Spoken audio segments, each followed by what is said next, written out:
The Floor Academy podcast is sponsored by Tralama, the trade labor marketplace, where businesses can find skilled trade labor, such as flooring installers, and where flooring installers and other skilled tradespeople can find permanent or project work.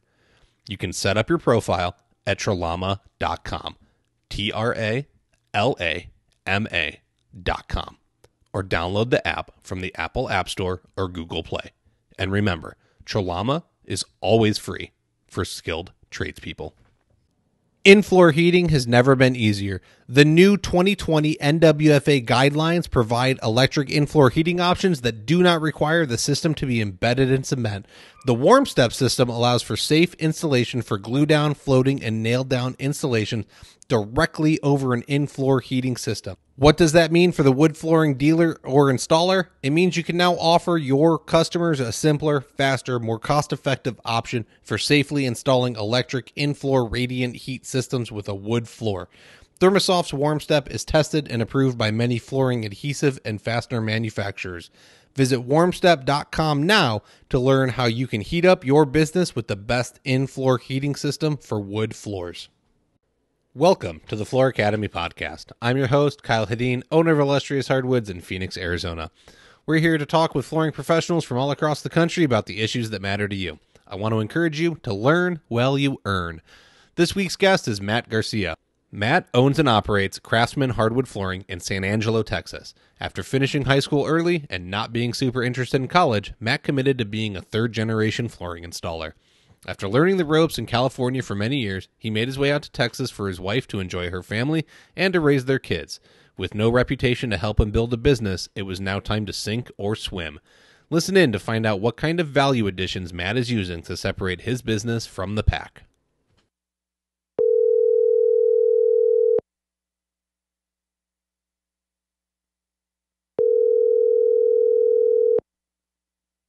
Matt Garcia, are you on the line? Yeah, I'm here. Matt Garcia, Craftsman Hardwood Flooring out of San Angelo, Texas. Oh, jumping the gun on me. I like it. That's enthusiasm.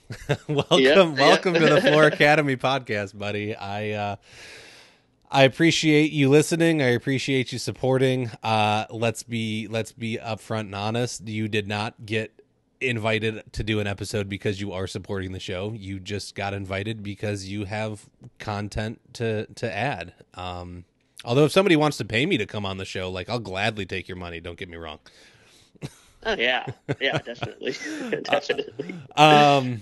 No, I realized I had someone reschedule on me, and I needed to throw something together, so I reached out to you because we've chatted many times in the past, and it came to my mind that you have some things you do to add value to customers, find ways to stay busy with equipment you have that most people don't necessarily think of. So I thought that would be a good topic. But before we jump into all of that, let's hear who Matt Garcia is, how he got started, I know you were in California, you're in Texas now. Like, what's going on with you? How did you get to where you are? Yeah, so I mean, my father and my grandfather both were in the flooring industry. We kind of started off doing a lot of different types of flooring, mostly in the hard surface. So, I mean, I graduated at 16 early because I was homeschooled. My mom said I had to go to college for a couple of years, which I was on board with, but I was doing flooring with my dad. And I just, after a couple of years, I just going, this is what I want to do. I don't really have to have a degree in it. If I'm going to get a degree, I'd rather have it just be stuff that I'm just genuinely interested in. Okay. And so, that's how I got my start. And I was with my dad for about 4 years. We were so busy. I mean, in the early 2000s, the economy was just nuts in California. And so he said, hey, your cousin wants to work for me. I got some clients, it was actually for a subcontractor for a flooring store that kind of out of his range a little bit. He goes, hey, I'll be more than happy if you take care of them. And they kept me busy for, a couple of years. And then I ended up working mostly for another company, another flooring store subcontracting. Okay. After that. And then had a pretty happy career, but I really wanted to do my own thing. I wanted all my own clients. I was really, wanting to get away from subbing. Not that that's a bad deal. It's just, I wanted a flooring store and stuff like that. And, I wanted to gain a clientele before I moved there in that direction. So when I came to Texas, I started off subbing just to kind of stay busy and everything. But, everything kind of worked together, to where, I had so much of my own clientele because I didn't start off, I started off knowing that I wanted to build my own clientele. Mm-hmm. And so that really helped me to establish my business here. And, the economy's strong in Texas. It's steady. And so, it's been great. The move has been great. I mean, I feel like it pushed me. I couldn't rely on my dad's reputation. It had to be all on me. Mm-hmm. No family to support me. I had family that would support me, but just, they were in the industry. So that was a big deal. And it really helped me to grow. Well, so why Texas of all places, but why leave California where you were kind of already established, you had past clients, and even though they weren't directly yours, there's at least people that can vouch for you. That's a pretty big move to just up and go. Yeah. The biggest thing was my wife is from Texas, and she was actually living in Kenya, working as a nurse for a children's home, kind of like a missionary type thing. Mm-hmm. And so I met her, she moved from Kenya to California. I spent a little bit of time in Kenya with her, but she came to California and we lived there for 5 years. Well, when we started having kids and stuff like that, we were visiting a lot to Texas to her side of the family. And we just thought it was a great family environment. I really like there's very, very little regulations on running a business here. Mm-hmm. My costs are getting so high in California, and I totally could have made it happen there, but it was more of a personal choice, and I really wanted to get more into sand and finish wood flooring. And there's a lot of homes that have solid wood floorings from, the 30s to the 60s here. And I just thought it was a wide open door for me to get more on that side of things. And so I just thought it was a good opportunity business wise, and mostly for the family though. I probably wouldn't have done it if it wasn't for my wife's family being here. Mm-hmm. So that's really what led us here. Okay. Fair enough. As long as you just left the California in California, you don't bring it to Texas. Mm-hmm. That's the important part. All the Californians are coming to Arizona and they're ruining my Arizona. Believe me, when I tell people I'm from California, they're like, don't go ruin things around here. Yeah, I'm sure you got to keep that one quiet. Yeah, they won't want to hire you. I let them get to know me first, and then I lay on them. Just walk around toting a gun on your side. You'll be okay. You'll fit right in. Especially West Texas. Yeah, exactly. No, right on, man. That's cool. So you moved out there. You knew you wanted to establish your own clientele. That was my goal from the beginning. I knew I was going to go out on my own, and like there's nothing that's going to push you like having nothing, because when you got to eat, you got to find a way to work. So tell me a little bit about how what'd you do to get going in Texas? You said you subbed a little bit, but to really start establishing your stuff, what kind of, like, where were you advertising? How'd you build this up from nothing? Yeah. So, on a trip, on a visit, I don't know, probably 6 months before we came, I went around town and just did some research. I talked to a bunch of different flooring companies and asked what with how things are, kind of what the pay is. Obviously a lot lower cost of living, so the pay wasn't as good. Mm-hmm. And so I figured, you can always bump that up. I mean, people get paid a lot more, even in regions that don't pay as much, just because they add so much value, and people, people got money anywhere that you go, and they're willing to pay for quality work. So I wasn't as much worried about that. But I did, the main thing that was a real humbler to me is no one knew me. I had no reputation.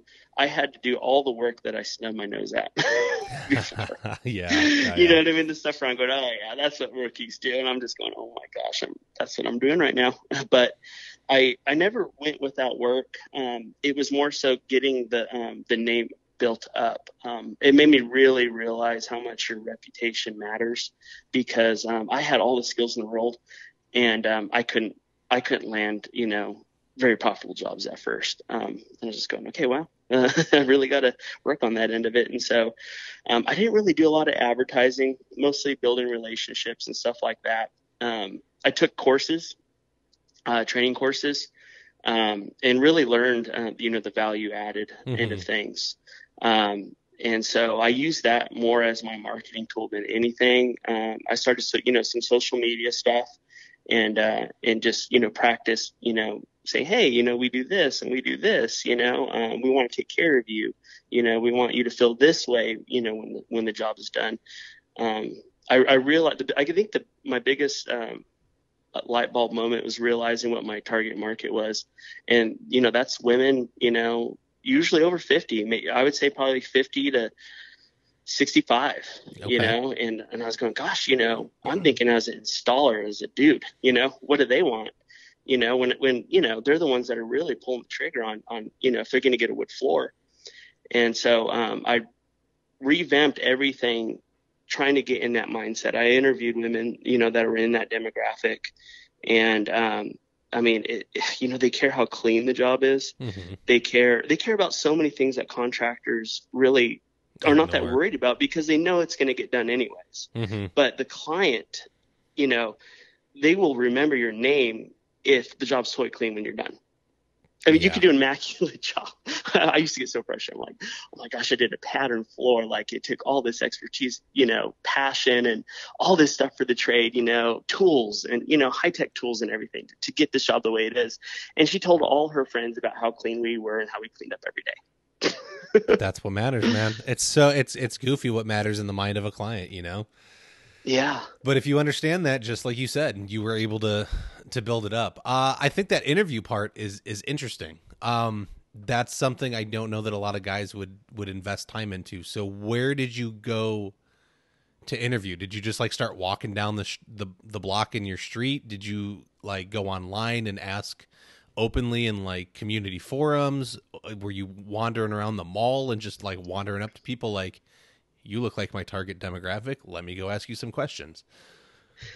I would like to say that it was, formulated that well, but it was more organic, and it was more the sense that I realized that after I already was doing it, and then I proactively started doing it. So, I think part of what got me into that vein of things was I was in a, small business group that, just supports small business people. Mm-hmm. Well, I think I was the only guy in the group.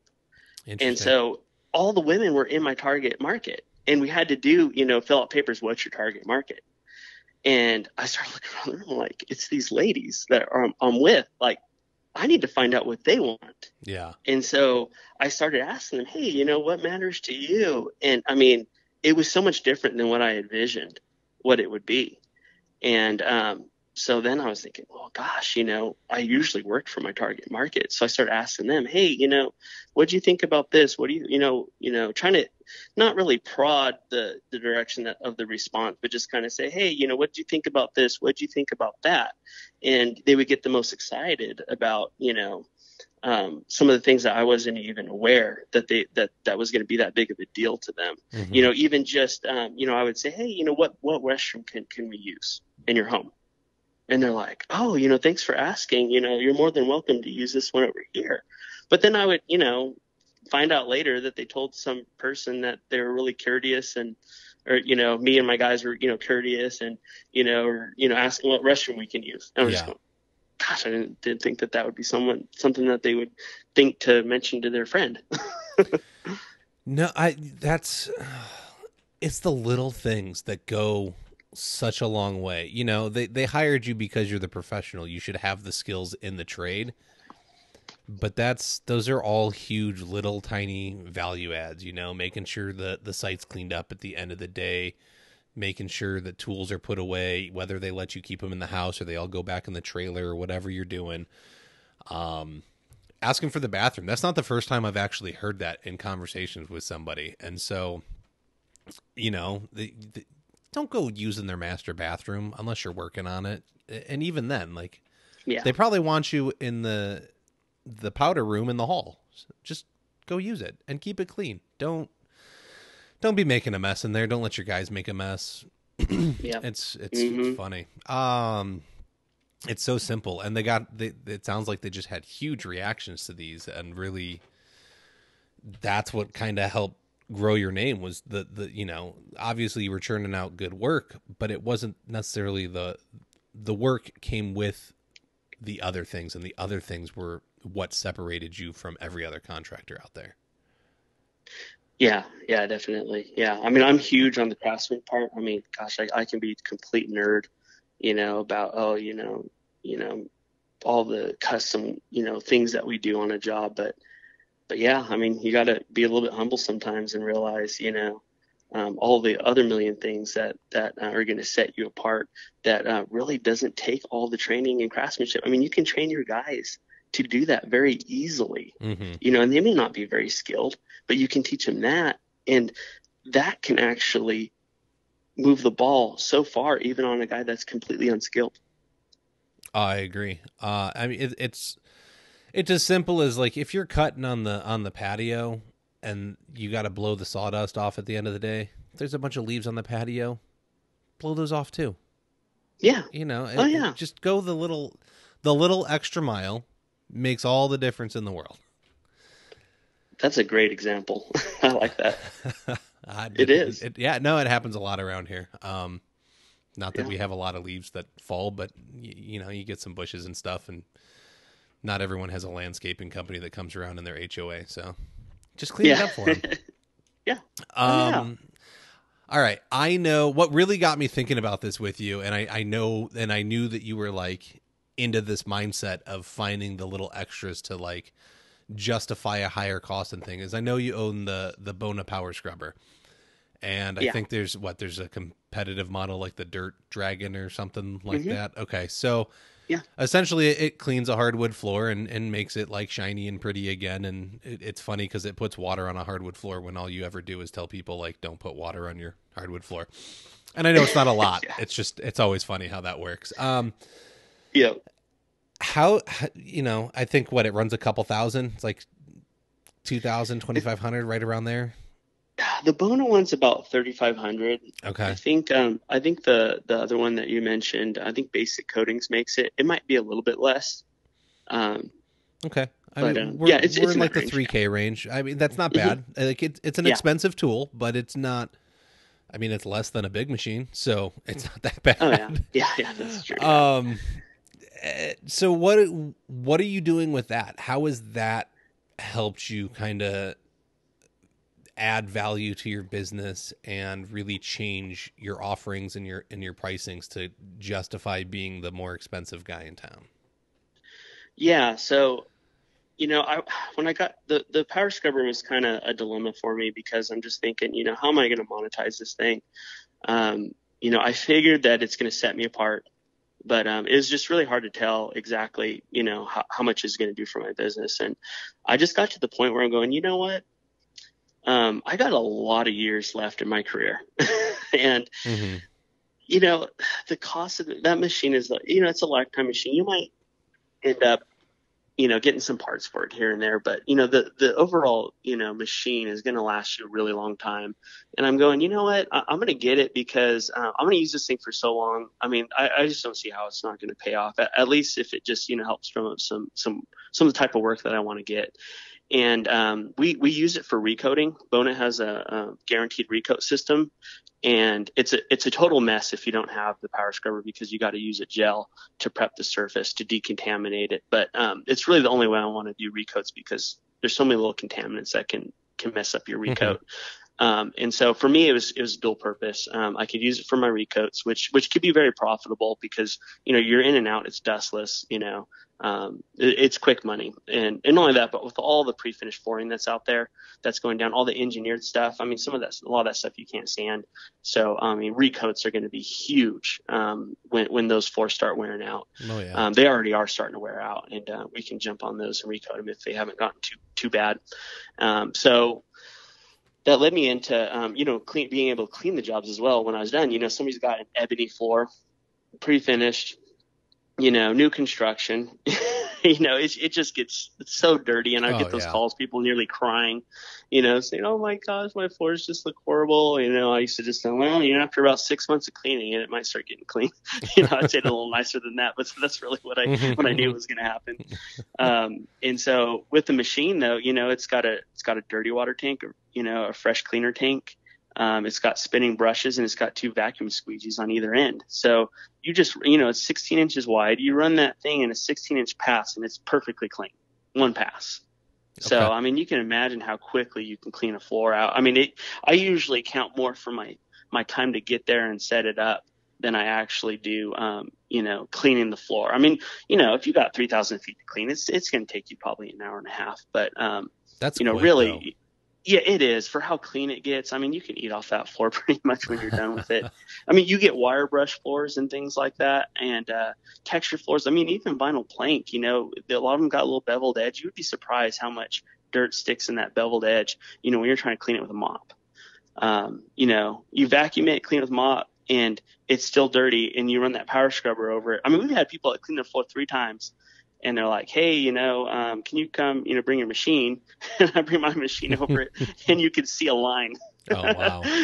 where we started and finished. And so, but yeah, I mean, gosh, especially if somebody had a bad experience, you bring that machine on that job, I mean, they're going to be a customer for life. They're going to be top of mind.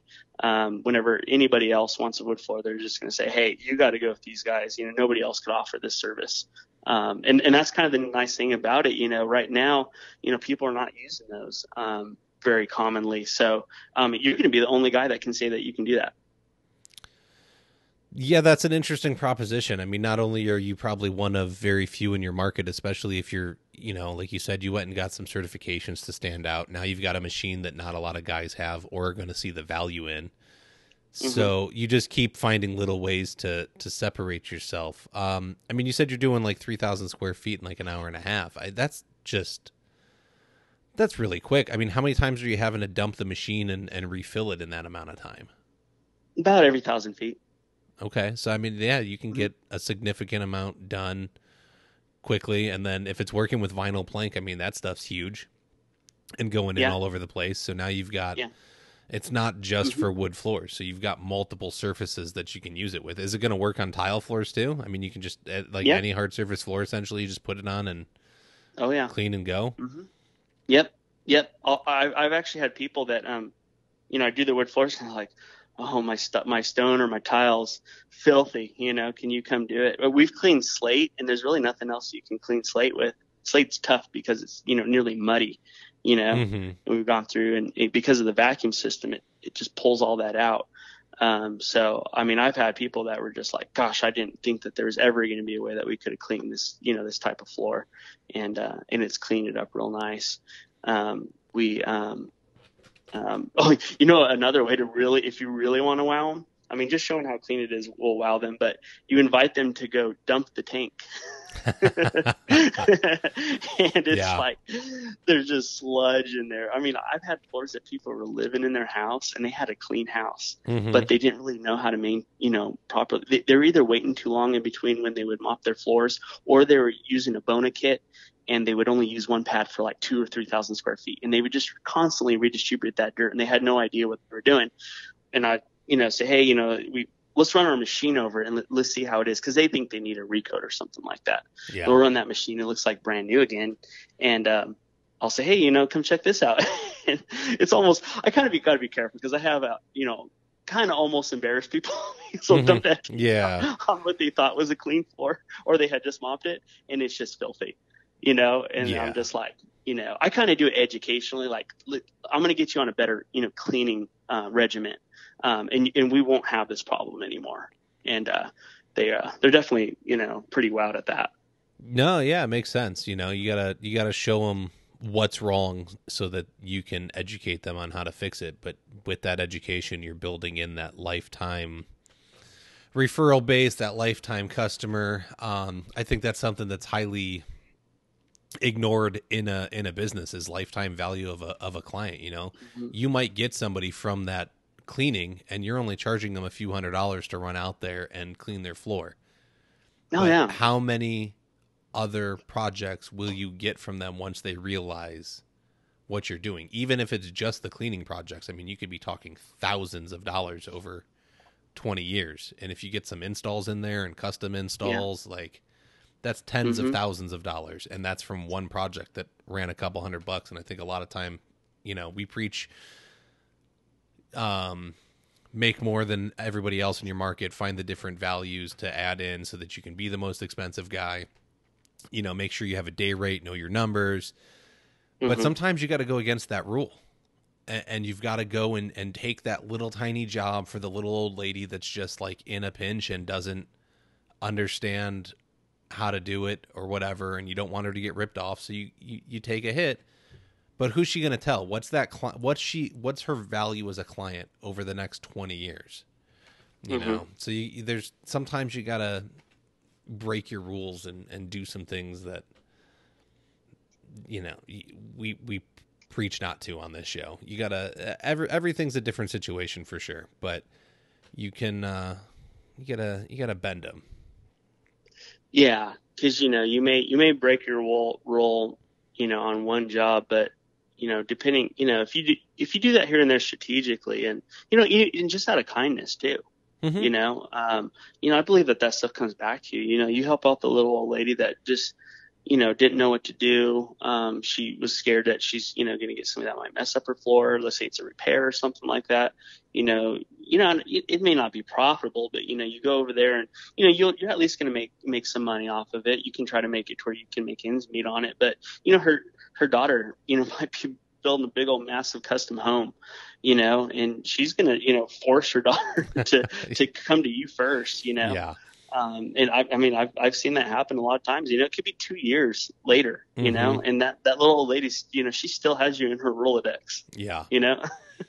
That's it. You don't know where the next one's going to come from. I know I forget his name, but there was a guy I was talking with from Flooring Installers of America, and he was kind of down and out, and he was taking carpet jobs he wouldn't normally take. And this one guy like really beat him up on price. And he was just like, man, like, I can't do it.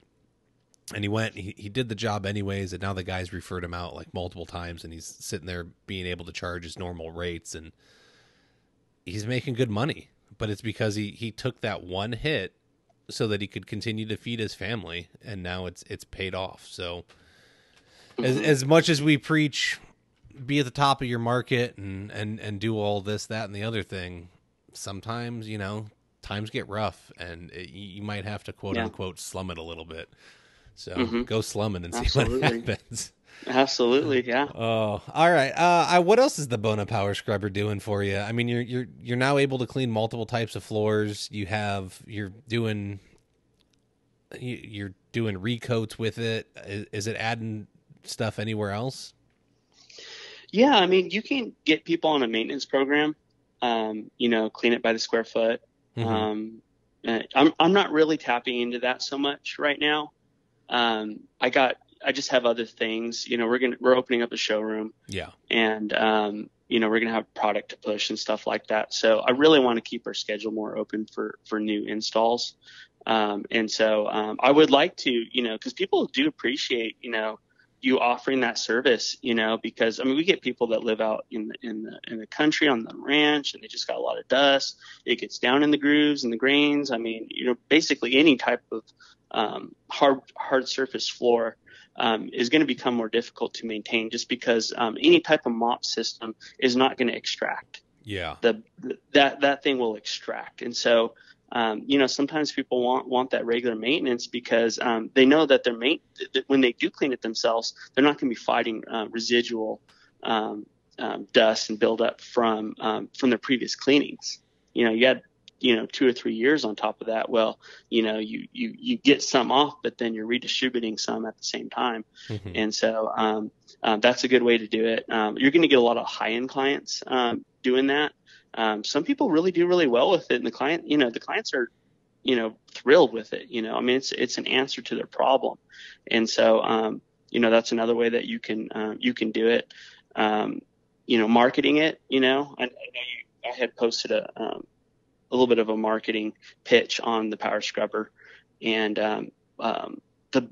there's a builder that, reposted my video, and the client that we did the job for, she commented on it. Mm-hmm. And, the client was a big realtor in town, and, very, very well-known people. So, I mean, gosh, who knows how many people, I didn't really, I don't know if I can look at all the analytics as far as, how many people viewed their share or not. But I mean, I know it's, I have people that are commenting on stuff. I'm just going, the only way that they could have seen that is if they, seen it from here or there, Mm-hmm. Yeah. And so, using it as a marketing tool, it's probably actually worth it as a marketing tool. If you just bought the sucker and you posted up a few videos about how well you can take care of a floor, I mean, that right there is going to kind of, if somebody's teetering on, what company they want to call first, it probably would bump you up to the top of the list, I would imagine. No, yeah, for sure. It's always, what separates you from the other guys.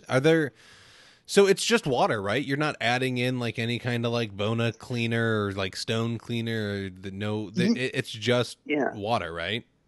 Well, if I'm just cleaning up dust, I just use water.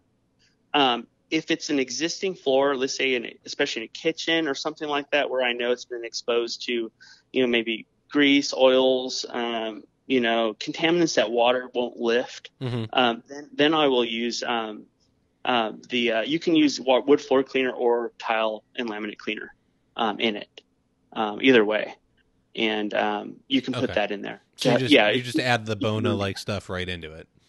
Yeah, yeah. Bona has a concentrated form of it for the power scrubber. Okay, and you really can use a hardwood floor cleaner on any surface. But tile and especially tile can use a little bit more of a degreaser because the grout holds in a lot of that stuff. And so you kind of do want an agent in the cleaner that can help dissolve that up a little bit, so that when the brushes clean it off, it will release more of that dirt residue. Okay. Well, and it sounds like it's something, you don't need to be highly skilled to do it. I mean, can you go and get a 18, 20-year-old kid to learn how to do this and go and do your cleanings for you if you wanted to market that? Oh yeah. It's real easy. I mean, I would say that the biggest thing that you would want is somebody that has respect for the machine, because it's not a cheap machine. If you thrash around and stuff like that, and you don't care about it, that would be my biggest thing. But if you have somebody that has general respect, you train them to have respect for the machine. Explain, hey, this isn't cheap. This is a long-term investment for me. Then the actual application of it, I mean, there's just not much skill. I mean, anybody can make the floors look really nice with that machine. I mean, if you can mow a lawn, you can use the power scrubber. Oh, well, all right. See, I got to get one now. Yeah. I don't know who has one out here in Phoenix. I'll just start cleaning floors. I don't even need to recoat them. That there's guys actually that go that direction. I mean, think about it.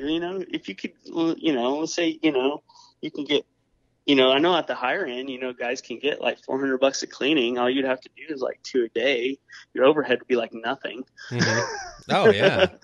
Driving around. Like, I don't even need a trailer for that thing. I can just put it in the back of the truck. You could do it with a car. You could fold the handle down. Okay. And put that thing in your trunk probably. And drive around, and you don't even carpet cleaners need big old extraction units and stuff like that. I mean, you could play around with your numbers and see if, get 3 or 4 done a day and see what your price point is. And I mean, I'm sure, especially in a big market, big city, I mean, you probably could really, if you did it well, you could probably actually make that in a business in itself. I mean, I don't personally know anybody that's done it, but I've heard people that have been really successful. Yeah, no, I mean, it wouldn't surprise me. Phoenix is a city of 4 million people. I'm sure you could build something out of it. There's people here that run dog pickup businesses. That's what all they do is go around all day picking up poop. So there's plenty of opportunities. Oh yeah, and if people realize how much time it's going to save them with the maintenance of the floors are going to last longer, because when you extract that dirt out there, that dirt will oxidize the floor over time. So they are going to get a longer lasting floor doing that, because you're like I said, that's the only machine that's going to actually extract the dirt. Yeah. Are you building it into any of your estimates as you go now, that you'll come back in 6 months or a year and they get a, free one-time cleaning just to see the difference? Yeah, that's I'm actually working on that right now.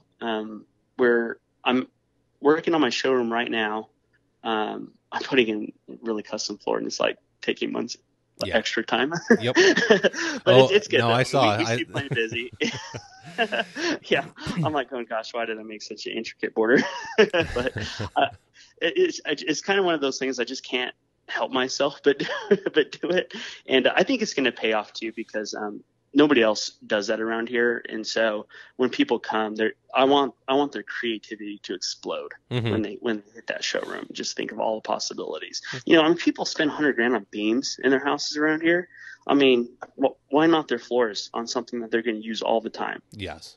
But yeah, as far as the the other aspects of it, I don't know. I was thinking, I could, so I guess I need to take a step back to kind of answer that question a little bit more, because I'm also building up a dustless flooring removal company. And so I basically have all the equipment, the techniques right. We can do it pretty much dustless. And so I'm trying to tie the power scrubber as a bridge between new installs and the demo business, because I'm kind of starting the demo business as its own thing. I kind of, since it's specialized, I want to separate it a little bit so I can market it differently. Yes. But I kind of thinking that the power scrubber can kind of be a bridge between the two, because we can actually use that as a final cleaning, even on their concrete floors if we wanted to. Like we have some people have really bad allergies. I didn't even think about that, dude. That's so good. Oh, because that's my biggest complaint is like my specialty demo company here. Dude, they do an amazing job. I love my guy. He's spotless when they leave. It looks cleaner than when they got there. But I come in the next day and I need to start prepping the floors, and that concrete is so porous, it just starts kicking up dust. That if they were to run a power scrubber over and it got it wet and sucked all that stuff up. Oh man, that is, sometimes people go a couple weeks between the demo and the install.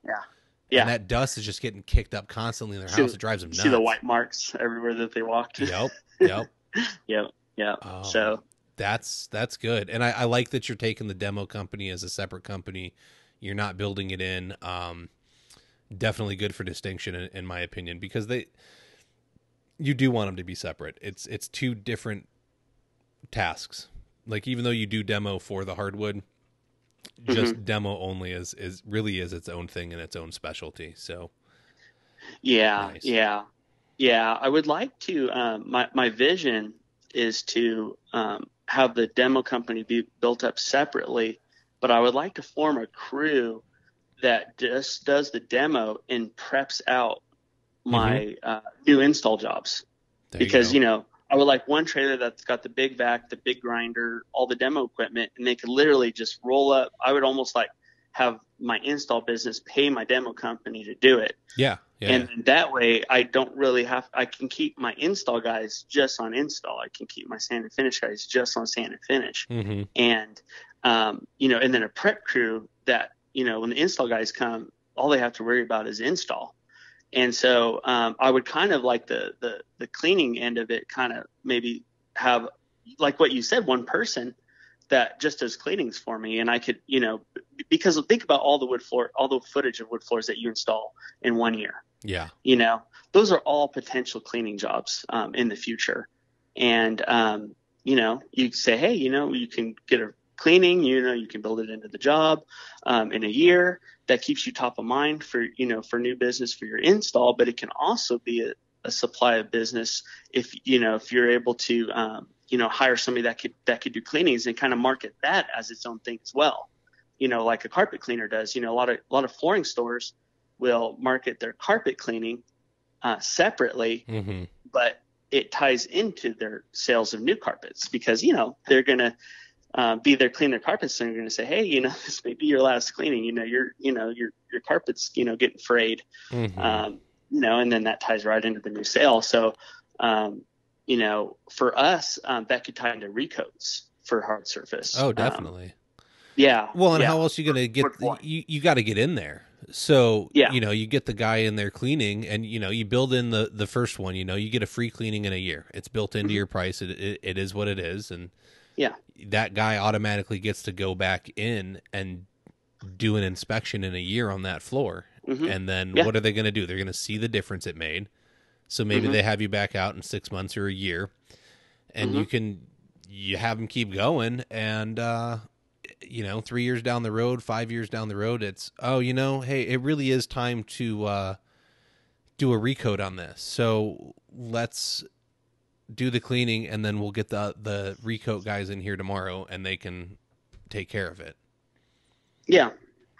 So now, that's good. It's everything's working in tandem with itself, essentially, or each other. And so, you got to look for ways to build the business back in, because if you're just telling them to call you in a year, they're not going to call you in a year. They're not going to remember about the cleaning. You've got to put that on your calendar and your CRM, and you've got to make sure it happens and live up to your end of the bargain. Yeah, I love talking about this because it just gets my wheels turning. I'm just thinking, oh gosh, you could just have just a clean running machine as a business, and and it's going to service the client so much better. I mean, it's not even just about, how much can I build my business up? What can I do for myself? I mean, you're helping people out. I mean, you're solving a problem for them. You're making their life easier. You're making it a pleasure, for them to have stuff done. And it's going to be enjoyable for them versus something that's, hassle. Definitely. I mean, look, I've got my LVP downstairs. I might install it in my upstairs someday before my wife kills me for not doing it. But it's only do my upstairs too. It's only been a year that I ripped the carpet out of the hallway in my kid's bedroom, and we've been walking on the subfloor. No big deal. I would love to test it on my LVP, because my son is in charge of 2 puppies that we have right now, and I can tell you that floor gets disgusting, and I break the rules, and I use my steam mop on the floor to get it clean, and there's days where my wife's like, nope, I've tried cleaning it like 3 times, it's still grimy and nasty, and it's just it's in the grain. It's just down in there, and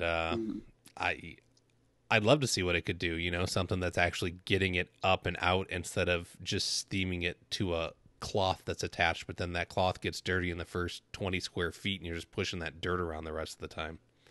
Exactly. Yep. Yeah, that's exactly what happens. And that would come back to your question about the when to use the cleaning additives. That's when you want to use the cleaning additives, because it's going to break up the acids where the puppy had the accidents. And it's gonna help break that down, so that when it extracts, you really are getting a truly clean surface. Sounds good. I'm gonna have to spend some money. Apparently, I'm never getting a showroom ever. Oh my gosh.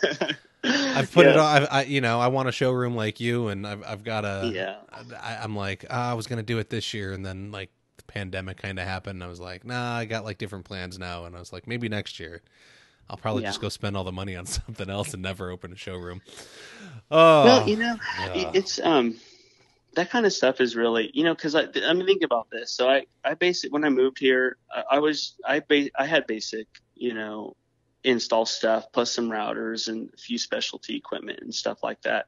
Since, in the last 5 years, I bought all brand new sanding equipment, so we can run dustless, or as dustless as we can. And then, I bought all the demo equipment.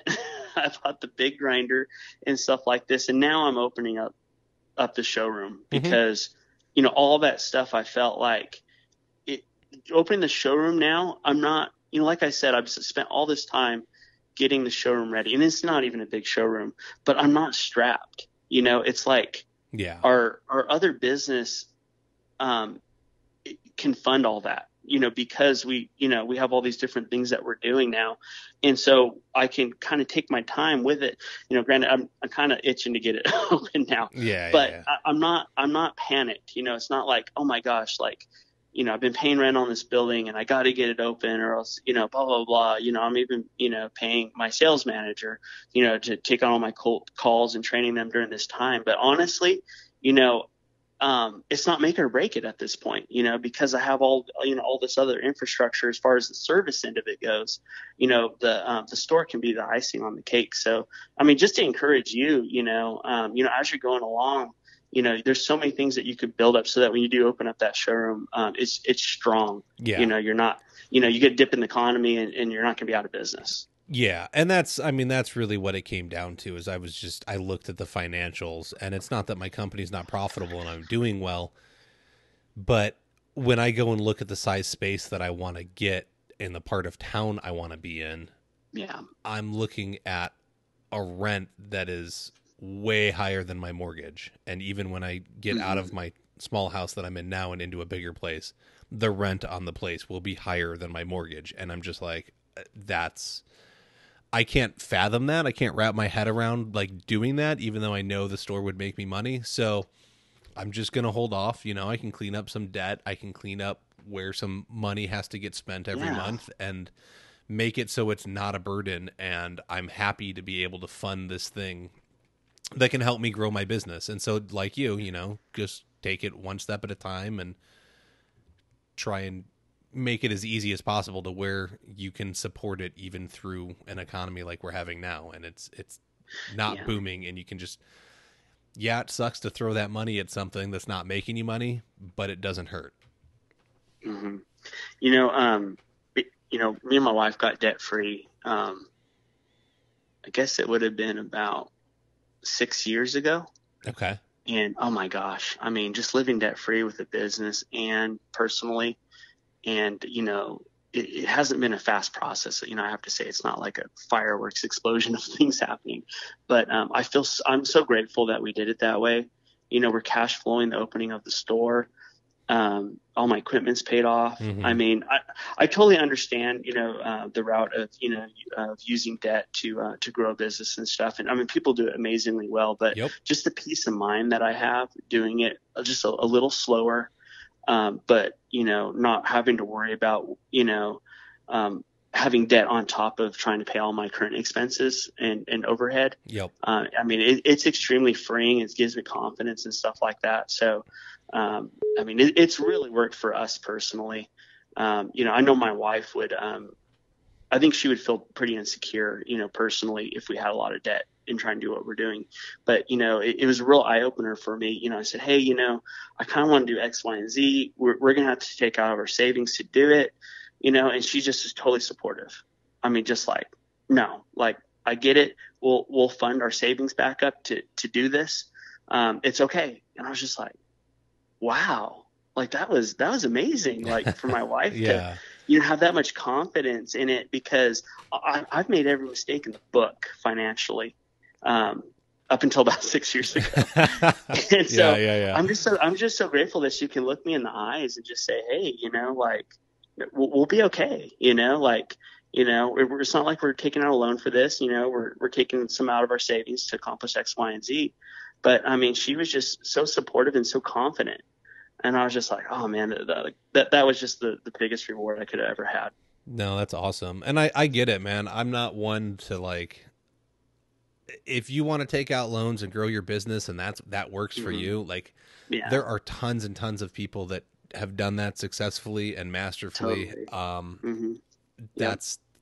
That's not my jam. I want to do it debt free. This company was started off of the little bit of money I had, and I'd pick up a tool a week, a couple tools every week when I got a paycheck. I'd go on Craigslist, and I started with a used Ryobi 10-inch miter saw that was like the old, it wasn't even green yet. It was one of the old blue ones. Like, yep, I remember those. So it was before the color change, and it was just, I picked it up for like $50, but could it cut laminate floors? It sure could. Oh yeah. You know what you're doing. One, and then I was able to upgrade, and you make a little bit of money, and you go as you go. It's a little bit slower, but you're right. That peace of mind that comes with it is all the difference in the world to me, when I can sit there and say, I can do this, and it's not going to be a burden. It's not going to be a struggle. I'm not going to stress out about it. It's such a different feeling. Yeah, that's great. Yeah, no, I couldn't agree with you more on that. Let's see. What other, are you doing any other value adds? Yeah, I think, so one of the things that, and I'm not doing this yet, this is kind of something that I've done little bits of each one of the things I'm going to talk about here, but it's a gift package. I'm really trying to build that top of mind. Some clients, the jobs are not extremely memorable. Mm-hmm. We're not doing a custom floor or doing some extravagant service for every type of client. And I kind of like those jobs because it's like, wow, there's no stress in this. All I got to do is like a few bedrooms or a living room. There's no custom, stuff I got to do. Like, this is awesome. And so, our schedule, is filled, scattered with all those kind of projects. And so I was thinking, the gift package would be, it's something that's not going to cost very much. I was thinking about putting some felt pads in there. I would call it like a starter kit for a care. I wouldn't call it a gift package. I call it a flooring care package. Yeah. It's going to have felt pads in it. It's going to have a cleaning kit in it. I want to get them a nice one. I want their cleaning to be a pleasant experience, because they're going to enjoy their floors more if they have if they feel like the cleaning is easy. And that's kind of where the power scrubber comes in. If the floor is dirty and we can power scrub it and they have a good cleaning kit, they're never going to worry about cleaning their floor. That's never going to be a complaint from them. And so, and then the other thing that I've noticed is a really big deal. And I spend so much time explaining this to people, and it really I'm trying to get out of the job, but I don't want to, not spend time explaining how to maintain and care for it. So I put everything that I can think of on one page, and I don't have it yet. What I'm doing is I'm emailing that out with a couple of links to leave reviews. Which nice. I'll probably still do that. So I have it's got, I don't know, about 5 paragraphs, what I'm going to start doing is I'm going to encourage them to I'm going to laminate it for the care package, and then I'm going to encourage them to pin it up where they keep their cleaning supplies, and it's going to have all my company information on it. Mm-hmm. And it's going to go through, okay, how do I move furniture over my floors? How do I clean them? How do I fix a scratch? How, if I get tar on the floor, how do I remove that? It's going to have, everything listed on there for them, so that, also too, if somebody asks them, hey, who did your floors, they know that all my company information is going to be on their care package instructions. Nice. And so they'll have that there, and that will get them going on it. And then, I'm also going to, continue to email that when I send them an invoice. That's going to have a link to my, to my review pages. Mm-hmm. And so, I feel like that's going to be a big thing. Like I said, I'm doing parts of that. Like, I'll leave a cleaning kit. I might, just give them some felt pads here and there. I might, do various versions of what I just explained, but now we're going to put it in one nicely packaged thing to give them. Yeah. So I feel like, like I said, my target demographic, is, the people that are going to care a lot about that kind of stuff. And it's something that's going to set us apart too. Nobody else is really doing it to that level. I want to be able to say, I do this, this, and this, and this, and have it be something that nobody else around here can say that they do. For sure. I like it. I've definitely considered the little care package at the end. I just haven't, I haven't researched it as much as I would like. And mm-hmm. I need to find good distributors to who can I order a giant case of felt pads from? Who can I order a giant case of microfiber dust mops and like pads from? And mm-hmm. really start trying to I'm not worried about the money. I can mark that up in the price. That's easy to do. But if I'm Yeah. going to buy in bulk, like I don't want to have to raise my prices too much, you know? No, yeah. I want to Exactly. have way more value and stay at about the same price point. And that's where it comes in. But I like the being able to email it out to them along with asking for a review at the end of the job. Being able to leave them something and they can pin it up with all their cleaning supplies so that your information's right there, you know, because you leave your card behind, how many cards get thrown out? Exactly. One of the biggest, one of the biggest things for me is I'll tell everybody out there, cardsofwood.com. I get no money for this. Every time when I'm leaving and I hand my card off to a potential client, they love it because it's actually like a 2-ply oak business card. That's cool. It's super thin. I've seen those. Yeah. It's absolutely amazing. Cool. Everybody freaks out about them. Like if you're I get to leave somebody with an impression as I walk away. So, yeah. And they're not, I think I pay like $0.25 a card. It's really reasonable for what you're getting. Yeah. I should contact them and try and get some money. Cards of Wood, reach out. Yeah, to yeah, yeah. He's a sponsor. Bona too, man. We've done nothing We're but giving you enough free advertising here. Come on, Bona, like reach out to me. I just sold your machine the whole show, and you're not even paying me. Come on, help me out here. Don't worry, my territory rep was going to get a link to the podcast. Right on. There we go. No, but no, it's I mean, I don't mind talking about this stuff, but it's there's so many different things you can do and play with, and I think that's where a lot of guys are lacking is in the little things. It's tough to get now. You can only find used copies, but there was the guy that wrote the book Formula 6. It's like formula, but it's floor. He's no longer printing it, and so I think the last time I went, like I have a copy, but I recommended it to somebody, and they were like, "Yeah, the book's like $600 used on Amazon." Wow! So and look, it's worth it. Pay it if you go look up that book. That $600 by reading that book, especially as a sand and finish guy, you'll recoup it within 2 months, if not like 2 jobs. So nice. The book is absolutely amazing if you haven't read it. No, I haven't. What's the name of it again? I'm going to write it down. Floor, Mula, like formula, but with floor, and then 6. And I can't, it's in a box and it's like 4 feet away. I can't get to it. I don't remember who the author is. Really? But he was a sand and finish guy. And then he got really into marketing and advertising and like direct marketing, stuff like that. And he started reading like every book he could get his hands on. He went through different trials. Like he was showing up in looking like a nasty contractor from working all day to he showed up in a full suit to do estimates.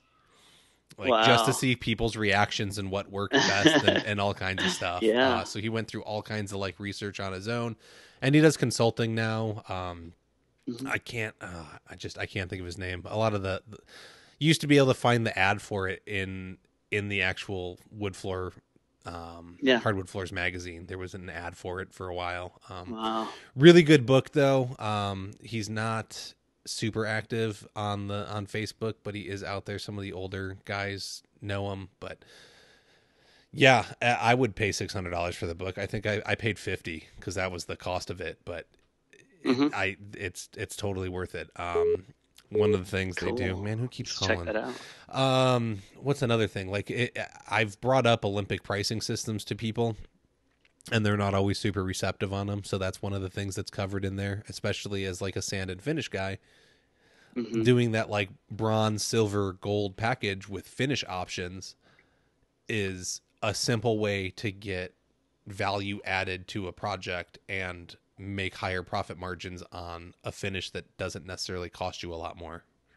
And so I'm not, that's not my specialty, but I know there's like, there's Bona Mega and there's Bona HD. And then there's, you can just do like regular oil. Okay. Yeah. So obviously oil's like it's pretty inexpensive stuff. The bronze, and then what Traffic HD is probably like silver, and then the Mega is gold level. The Mega would be gold. The mega would be gold. So you Yeah. basically, you have your oil, and that's it. That's the least expensive. And then you got your single component water base, and that's I don't know, 50, $60 a gallon. And then you got your like traffic HG is like $120 a gallon. And so what are you doing? You're Yeah. upping your finish pricing on your floor from like it's a quarter a square foot to 50 cents a square foot to 80 cents a square foot. But here's what you get at each option, and you can list like, the oil's going to last this long and the single component's going to last you get to do all these little descriptions. I think he said his estimates at the end of it were like 8 pages long. Yeah. Like, Yeah. they're Totally. they're super detailed, they're super laid out, and you got to go through and you like checked off what options you wanted, and you could price the job at the end. So it's really interesting, and then you can put in a maintenance package option. Okay, so do you want 1, 3, or 5 years of cleanings? We'll come out one time. We'll come out one time a year for the next 3 years. Like it's so interesting how you can play with this stuff and find ways to add value that other people aren't. Who else is offering the cleaning service? Who else is offering different finish options instead of just being like, this is what I'm comfortable with. This is what I use. This is all you get. Exactly. Because I think sometimes we as contractors, we put everybody in the same boat, and there might be a lot of options that our clients would love to have. And if we don't even put it out there, for them, we're really doing them a disservice because they're not really ultimately getting what they want because you didn't tell them. One So size you does put it not out fit there. all. Yeah. Yeah. Yeah. That's definitely true. And look, I'll say it. I'll be the guy to say it, and everyone can hate on me. Send me emails. How good of a craftsman are you if you're only willing to work with like oil-based finish? Yeah. If that's all you want to do and you're not willing to get into hard wax oils or into doing some crazy stuff with the like Rubio monocoat stuff. Yeah. If you're not out there playing with everything, like how good of how well-rounded of a craftsman are you? Yeah. That's how I'll phrase it. And now I'm not being such a jerk. The manufacturers, they hold so many training courses. I mean, you can go play on their sample panels. I mean, you can throw some crazy reactive stains and different stuff, get your hands on it, make the mistakes out on the, where they can guide you and say, oh, you may want to move a little faster with that product, Yeah. or why don't you, do it in like this way, or why don't you, because a lot of that stuff is, there's so much technique, and unless you get out there and, you experiment a little bit. But I mean, there's no excuse. I mean, all the manufacturers are doing a great job these days of letting you get out there and try their products. I mean, you can even call a rep, and it's still hard for nobody really wants to come out to West Texas because it's off the beaten path. But you can make those connections. They can send you stuff sometimes, or there's ways that you can get out there where you have very little risk. For sure. To try out and play around with that stuff. Make it fun. Do your own house in it. Well, yeah, I was just going to say, not everybody's a Josh Hansman, and it's going to sit there and get a airbrush machine and spray black tea on their floor to get reactive tannins. But look, he tried something new. He got inspired from a class, and he had fun. And I think his floor is beautiful, but you got to put in the work to do it. Whether you build a panel in your backyard or what, like there's options for you to get out there and learn and play and grow what you can do and what you can offer to people. You're cheating yourself and you're cheating your clients if you're sticking to like, look, I only do this. Yeah. Yeah. And, I would say too, be proud of what you do. You learn something new, go tell people, people love the passion behind it, and you don't have to be cocky about it. You could just say, hey, this is great. I'm so glad I learned this. This is so neat. I'd like to try it out, blah, blah, blah. People eat that stuff up. It's kind of like, like even the dustless stuff, I mean, I tell everybody, we have all the best technology I could find to create the least amount of dust in your house. And it kind of cracks up because you get some people that are like, well, you can't say it's dustless because, there's dust around, dustless means no dust. And I'm like, listen, have you ever eaten a seedless watermelon? Yeah. It's like, you're just happy that you're not biting into a seed every inch. You know what I mean? You're going to find a few seeds in there, but, you're going to have a lot more pleasant experience, eating a seedless watermelon, unless you want to chomp on seeds the whole time. Correct. It's really like it's bad that it's dustless is one word. It should be two. It's less dust removal. But honestly, like I have the equipment, man. It's like 98% less dust than if you just break in there with a demo hammer. The stuff's amazing, and it is such a value. I get people all the time. I'm like, all right, well, you can either live with this stuff and have somebody do it. Like, look, there's guys on Craigslist in my area. They'll do it 90 cents a square foot. Mm-hmm. I'm charging $325 to take out porcelain to ceramic tile. So there's a huge price difference. And what are you going to do? You going to tape off all their cabinets and have the air duct cleaning company come and the cleaner. Okay. So like, how much are you really saving, let alone you've breathed this stuff in the whole time and it's silica dust, and we're supposed to be cautious of that now. But from like your perspective, I believe you have employees, right? Not subcontractors.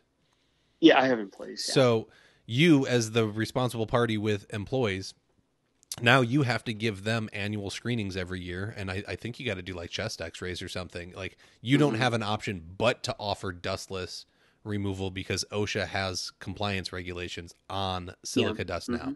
So if you're an independent guy and you're just going out as the owner, you can break the law. Well, it's not breaking the law because it doesn't apply to you. You can choose to ignore it. But the minute you have employees and they're not subcontractors, you can't make that decision. You've already been told what you have to do. And so it's a really easy sell for me these days to just be like, look, I can't do it any other way because I have an employee I'm responsible for. This is how my company handles it. And we will do the best job, and this is what you get with it. Or you can, hire somebody else to do the demo, and this is what you'll get with it. And you let them make the decision from there. But usually they only want to deal with one contractor. They don't want to play general contractor and schedule things and moving parts and people. And so even though it is a little more expensive, there's more value in what I'm presenting. Yeah. I had no choice. I had to do it because, I totally agree on the employee end, but for me personally, I was getting so sick because my sinuses over the years, I started when I was 17, and in my early 20s, it was not a factor at all. Once I hit 30 years old, from all the years of all that dust, my sinuses, I was getting terrible sinus infections and sinus headaches. Yeah. And it was turning into, all kinds of other upper respiratory infections. And what made me draw the line on how terrible that is for your health is I got a bad sinus infection. It turned into other types of various upper respiratory infections, and I gave it to my wife. Oh. And she got pretty sick from it. I just never thought that the dust on one of my jobs I could end up passing a sickness over to my wife.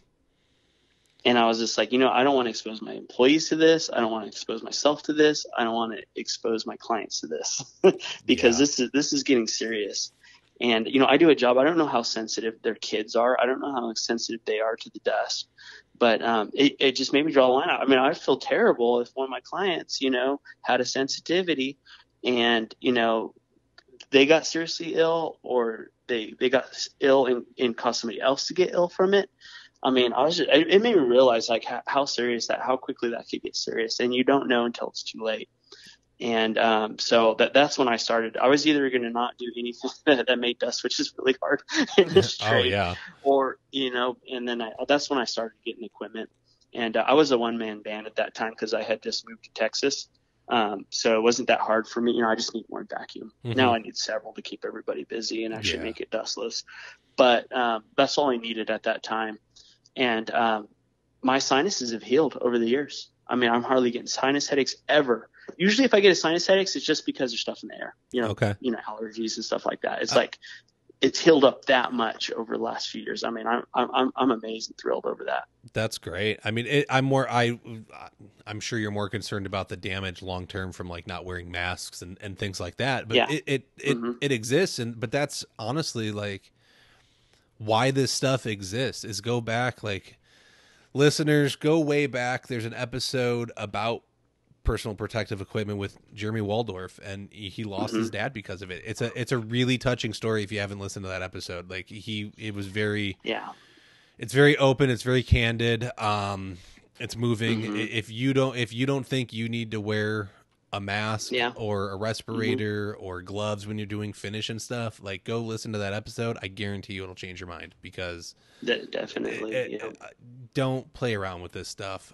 The equipment's expensive, okay, but it's worth every penny. You'll make it back. You can't get back the years you're taking off your life, and it's not so much that, like,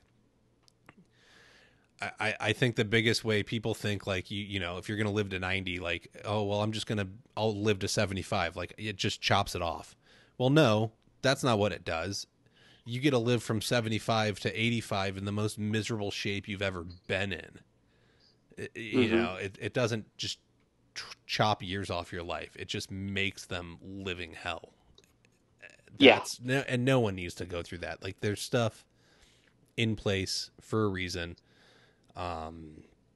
Most people are responsible. I mean, I know you're making changes. I get on my guy all the time. Like, he'll go and just have like a piece of tack strip he missed or something, and he's starting to take it out, and I'm like, no, man, go grab your earmuffs and put them on. Go get your mask, put it on. You're at the saw. Go stop. Go get your glasses.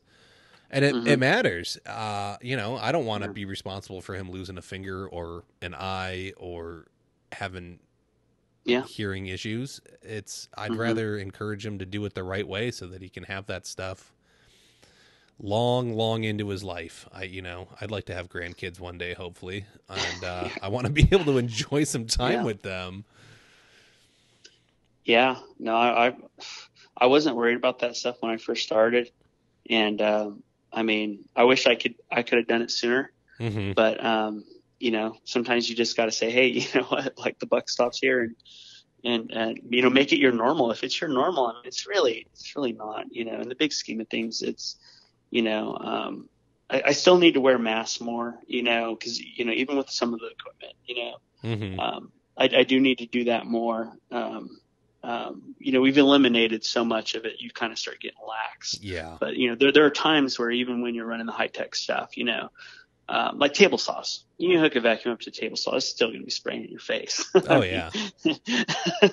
You know, but, you know, you kind of say, oh, well, you know, I've eliminated, you know, over 90% of what gets in my face. Well, it's like, yeah, you know, there's some stuff that, you know, need to be, you know, just make that your normal, and that way you don't have to worry about it. That's it. That 10% a day, 5 days a week is going to add up over years and years. You're still getting it. It does. So I'm with you. Just, you got to change your behaviors, and it's not easy, and make it happen.